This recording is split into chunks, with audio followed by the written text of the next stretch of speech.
Dernier verset du dernier chapitre de l'Évangile selon saint Matthieu. 2 fois, nous l'avons entendu ce matin. À la fin de l'envoi, je touche.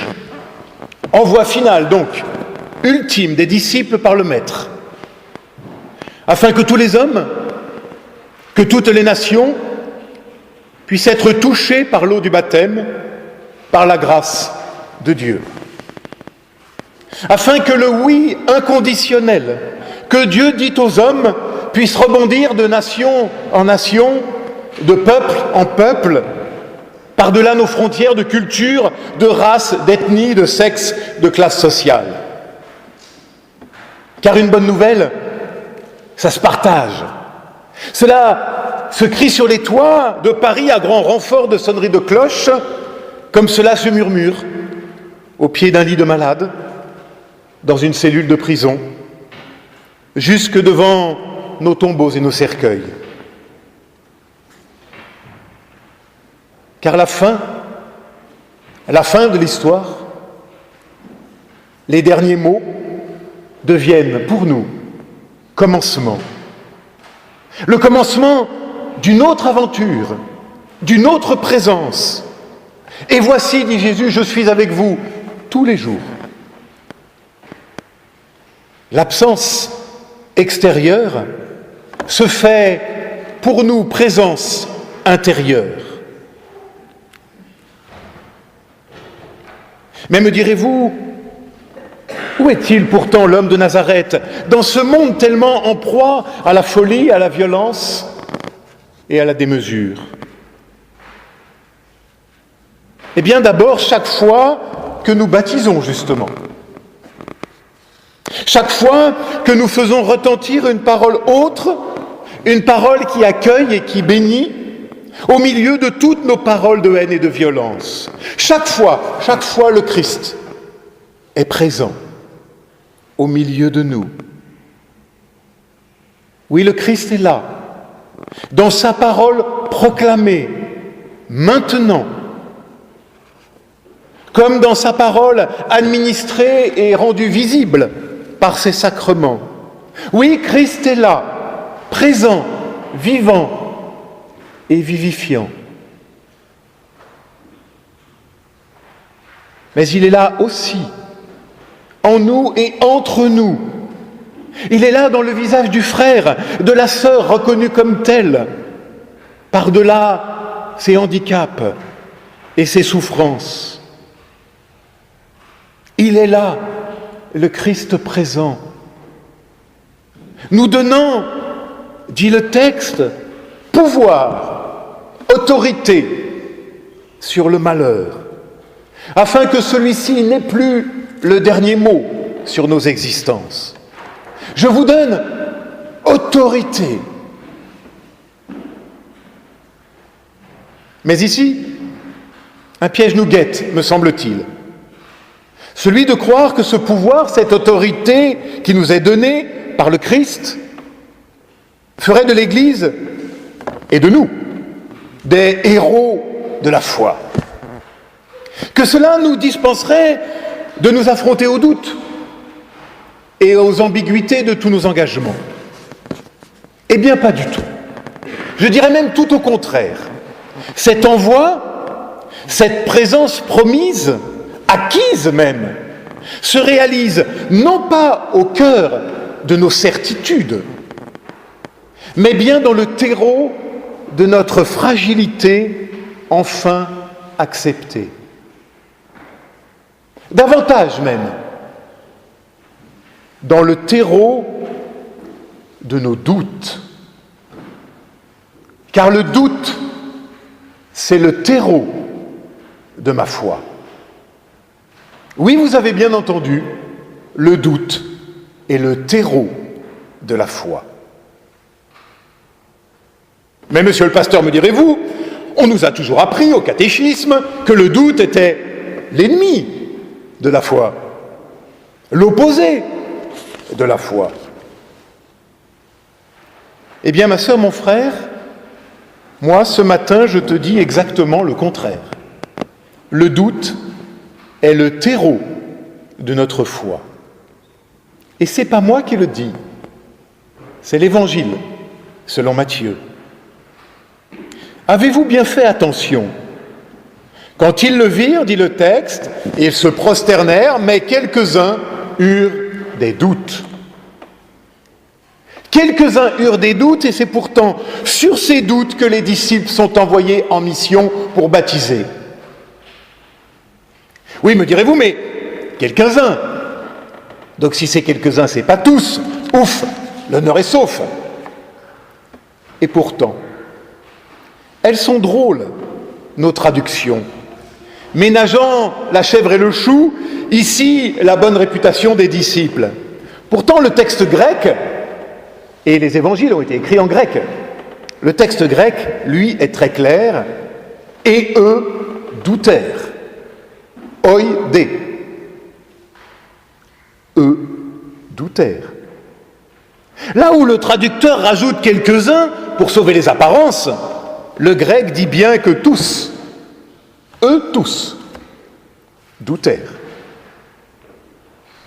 Et cela est d'importance, car cela nous invite à revisiter toutes nos convictions. Ils doutèrent. Et d'ailleurs, la nouvelle traduction de la Tobe, là vous avez l'ancienne version, mais la dernière traduction de la Tobe de 2010, la Tobe c'est la traduction écuménique de la Bible, hein, eh bien la dernière traduction met bien « et ils doutèrent ». Ils ont corrigé. Ils doutèrent. Et d'ailleurs le texte du Deutéronome nous dit quoi? Interroge. Si j'interroge, c'est bien qu'il y a une porte ouverte pour la question, l'interrogation. C'est donc que je ne suis pas enfermé dans un bastion de certitude. Interroge. Ils doutèrent. Le verbe est rare. Il n'apparaît d'ailleurs que 2 fois dans tout le Nouveau Testament. 2 fois seulement.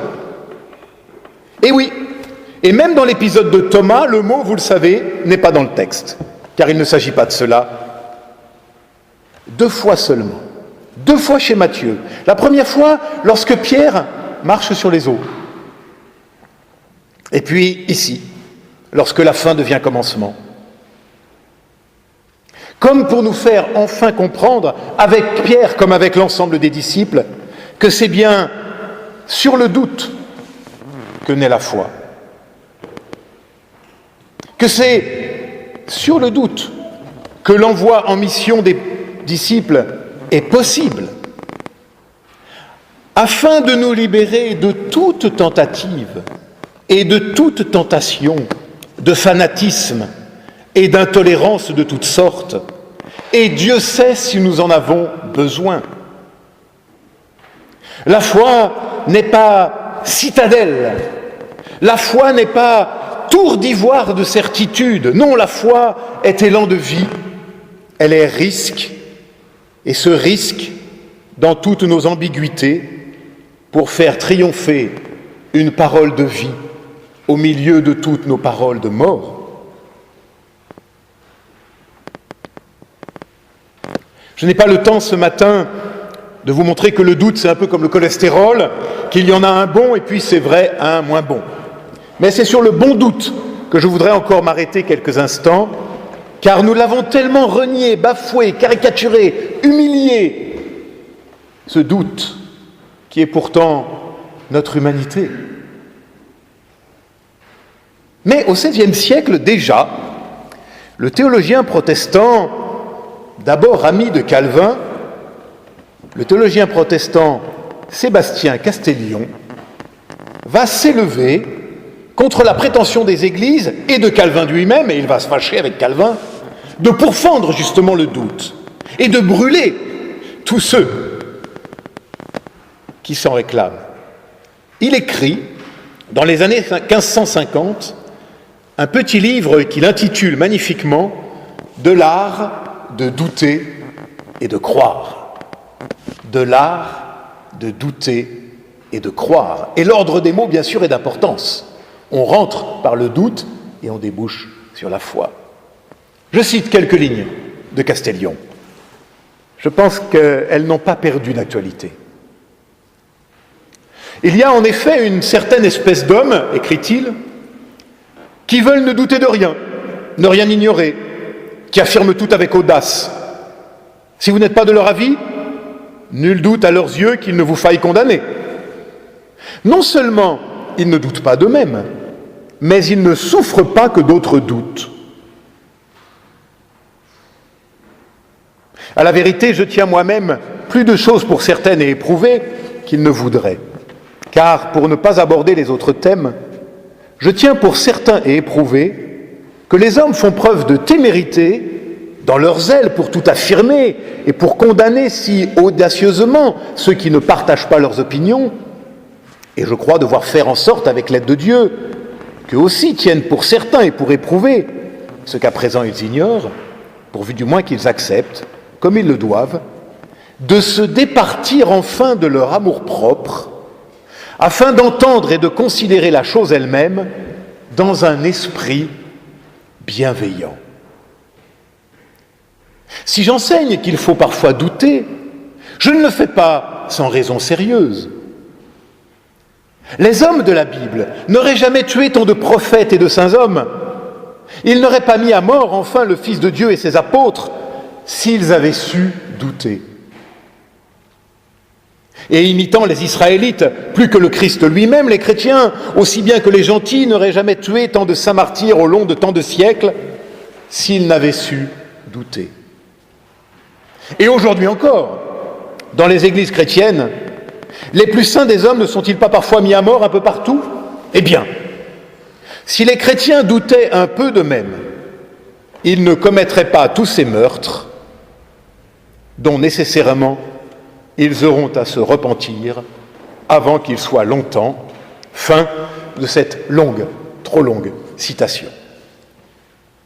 Mais je retiens deux choses de ce texte de Castillon. Le doute comme garde-fou contre le fanatisme. Et encore une fois, Dieu sait si par les temps qui courent, nous en avons besoin. Il n'y a pas seulement le fanatisme religieux, le fanatisme politique, le fanatisme idéologique, ça existe aussi et ça fait autant de dégâts. Vous savez, tous ces gens qui vous disent ce qui est bien, ce qui est mal, ce qu'il faut faire et ce qu'il faut croire, ne pas faire ou ne pas croire.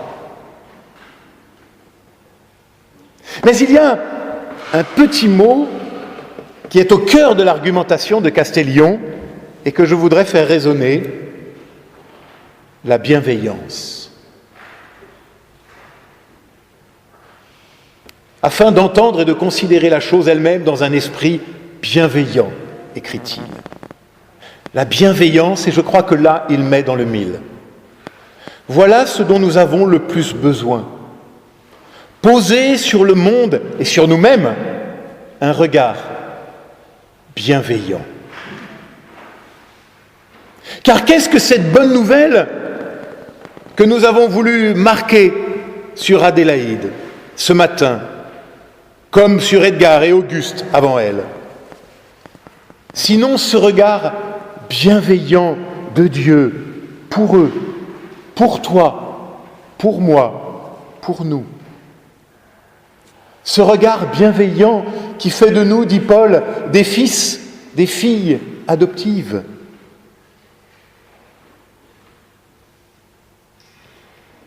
Nous n'avons pas besoin de doigts accusateurs. Nous avons besoin de changer notre regard et de retrouver un regard bienveillant sur les autres comme sur nous-mêmes.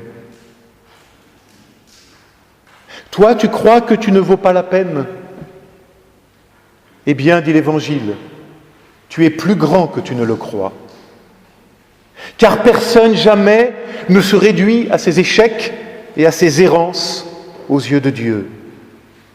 Oui, c'est cela que nous avons voulu dire et manifester à Adélaïde, comme à chacun et chacune d'entre nous, que nous pouvons renaître toujours.